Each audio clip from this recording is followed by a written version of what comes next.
Assalamualaikum warahmatullahi wabarakatuh. Salam sejahtera calon ASN P3K. Dalam video kali ini admin akan melanjutkan lagi soal pembahasan soal SJT untuk guru honorer P2 dan P3, yaitu soal situational judgment test, yaitu soal yang berisi tentang studi kasus dan pelamarnya nanti diminta menjawab dengan pengalaman saat menjadi guru. Soal yang pertama, seorang peserta didik dari latar belakang keluarga yang agamis terlibat penyalahan nafsa, narkotika, psikotropika, dan zat adiktif. Mensikapi tersebut, guru merasa prihatin karena A. Peserta didik tersebut perilakunya seharusnya sama dengan orang tuanya sehingga tidak perlu terlibat dengan penyalahan nafsa. B. Penyalahan nafsa sangat mungkin terjadi pada siapa saja tanpa peduli latar belakang dari keluarganya. C. Meski orang tua agamis, anak dengan masalah sangat mungkin terlibat dengan masalah nafsa. D. Anak tidak bisa menjaga nama baik orang tuanya karena terlibat masalah nafsa. E. Heran anak dari orang tua agamis terlibat penyalahgunaan nafsa sebab orang tuanya adalah panutan masyarakat sekitar. Maka jawaban yang paling tepat adalah meski orang tuanya agamis, dengan masalah yang mungkin terjadi bisa terlibat masalah nafsa. Nomor 2. Saat bertugas sebagai petugas ketertiban, seorang guru mendapati peserta didik yang melanggar tata tertib dengan datang terlambat ke sekolah. Tanggapan guru untuk memberi balikan kepada peserta didik adalah A. Saya memahami alasan keterlambatanmu, namun lain kali tidak diulang lagi ya, karena itu melanggar tata tertib dan kamu dapat sanksi. B. Anak malas, masa setiap kali saya pikat kamu selalu memiliki pelanggaran. C. Saya harap kamu tidak terlambat lagi karena di sekolah ada aturan dan tata tertib sehingga tidak boleh melanggar tata tertib. D. Apakah kamu tidak bosan berkali-kali mendapatkan hukuman dari saya karena melanggar tata tertib? Saya tidak senang melihat kamu berkali-kali mendapatkan hukuman atas pelanggaran tata tertib. Apa yang seharusnya kamu lakukan agar tidak dihukum lagi? Maka jawaban yang paling itu adalah C.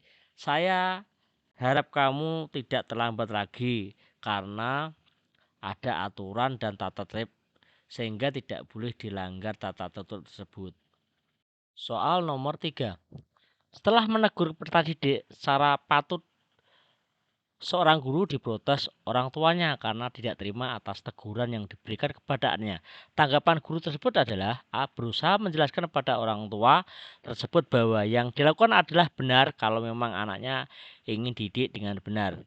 B. Menjawab protes orang tua dengan menyatakan bahwa kalau anaknya tidak boleh ditegur maka bisa didik sendiri di rumah. Wah, agak terlalu keras nih. C. Menyampaikan kepada pimpinan sekolah tentang masalah protes orang tua tersebut dan meminta kepala sekolah untuk menanggapi protes tersebut. D. Menghindari protes orang tua tersebut karena tidak perlu menanggapi orang tua yang tidak paham dengan prinsip dan kaidah pendidikan yang benar. Merespon protes dengan tenang serta melakukan dialog dengan orang tua untuk menjelaskan proses pemberian teguran tersebut sudah tepat sebagai guru. Maka jawaban yang betul adalah ya A. Berusaha menjelaskan kepada orang tua bahwa yang dilakukan adalah benar dan kalau memang anaknya ingin didik dengan benar. Soal nomor 4. Anda adalah guru SMP. Saat Anda ditugasi kepala sekolah untuk memeriksa kelengkapan atribut anak-anak, Anda menemukan sebagian besar peserta didik kurang lengkap dan mengenakan atribut upacara. Hal yang Anda lakukan adalah A. Memanggil dan memberi sanksi peserta didik tersebut yang tidak memiliki atribut lengkap. B. Mencatat dan menyerahkan catatan kepada wali kelas agar mereka ditegur. Saya mendiamkan saja karena enggan untuk menegur sebab peserta didik sudah sering tidak memakai atribut. D. Memberikan nasihat kepada semua peserta didik agar memakai atribut lengkap. Mengumpulkan semua peserta didik yang tidak memakai atribut lengkap dan mengingatkan kembali untuk memakai atribut di upacara mendatang. Maka jawaban yang paling tepat adalah E. Mengumpulkan semua peserta didik yang tidak memakai atribut lengkap dan mengingatkan untuk memakai atribut pada upacara yang akan datang. Soal nomor 5. Anda memutuskan pulang lebih cepat karena mendapatkan kabar orang tua Anda sakit sehingga berniat mengakhiri jam mengajar 1 jam sebelum waktunya. Hal yang Anda lakukan A. Memberi tugas untuk belajar mandiri kepada peserta didik. B. Mengakhiri pelajaran tanpa memberi tugas. C. Meminta izin kepada semua peserta didik dan meminta tolong guru piket untuk melanjutkan masuk kelas. D. Meminta guru piket untuk melanjutkan kelas. E. Meninggalkan kelas dan meminta ketua kelas untuk mengawasi teman-teman yang agar tidak ramai. Maka jawaban yang paling tepat adalah meminta izin kepada peserta didik dan meminta tolong guru piket untuk melanjutkan masuk kelas. Soal nomor 6. Pada saat musyawarah berlangsung, sebagai anggota saling berselisih sehingga keputusan rapat menemui jalan buntu. Pandangan dan jalan keluar paling sesuai dengan kasus ini adalah A. Mendengarkan secara bergantian keinginan dari kedua belah pihak yang saling berselisih. B. Mengutamakan hasil keputusan yang mengutamakan kepentingan bersama daripada kepentingan pribadi atau golongan tertentu saja. C. Terbuka dan menghargai pendapat orang lain dalam rapat tersebut. D. Mengutamakan kesepakatan forum rapat sebelumnya yang masih berlaku. E. Memberi kesempatan pengambilan suara sebagai dasar keputusan rapat. Maka jawaban paling tepat adalah B. Mengutamakan hasil keputusan yang mengutamakan kepentingan bersama daripada kepentingan golongan atau pribadi golongan tentu saja. Nomor 7. Kewajiban yang paling utama bagi guru di sekolah adalah A. Memenuhi jam mengajar sesuai dengan beban kerja minimal. B. Menyusun rencana pelaksanaan pembelajaran setiap awal semester. C. Berdisiplin dalam mengisi daftar hadir. D. Berusaha memenuhi pencapaian sasaran lebih dari 50% setiap akhir tahun.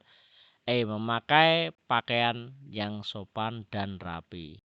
Jawaban yang paling tepat adalah ya B. Menyusun rencana pelaksanaan pembelajaran setiap awal semester. Soal nomor 8. Guru dan peserta didik terlibat proyek bersama untuk membuat mobil listrik.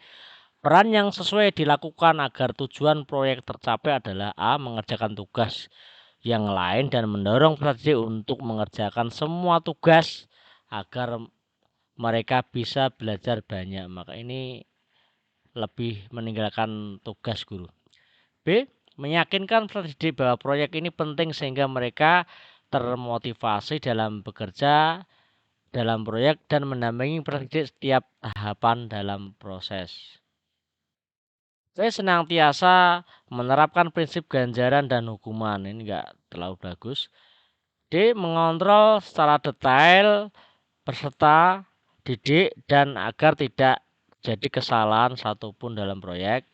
Mengajak peserta didik untuk membuat kontrak kerja dan perjanjian tentang peran serta personel agar bertanggung jawab secara sungguh-sungguh dalam mengerjakan dan menyelesaikan tugas proyek. Maka jawaban tepat adalah ya mengajak peserta didik untuk membuat kontrak kerja dan perjanjian tentang peran setiap personel agar bertanggung jawab bersungguh-sungguh dalam menyelesaikan proyek ini. Nomor 9. Seorang peserta didik diketahui hamil dari hubungan dengan teman satu sekolah. Di waktu mendekati ujian nasional akibat dari pelanggaran itu idealnya ya sebelum dikeluarkan dari sekolah, peserta didik laki-laki dan perempuan diberi konseling agar memahami konsekuensi dari tindakan dan sanksi yang diberikan.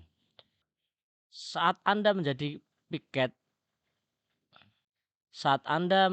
piket petugas tata tertib, salah satu peserta didik yang merupakan putra di sekolah yang sama melakukan pelanggaran terhadap tata tertib. pelakroan Anda terhadap proyek tersebut adalah? Iya, jawabannya adalah C.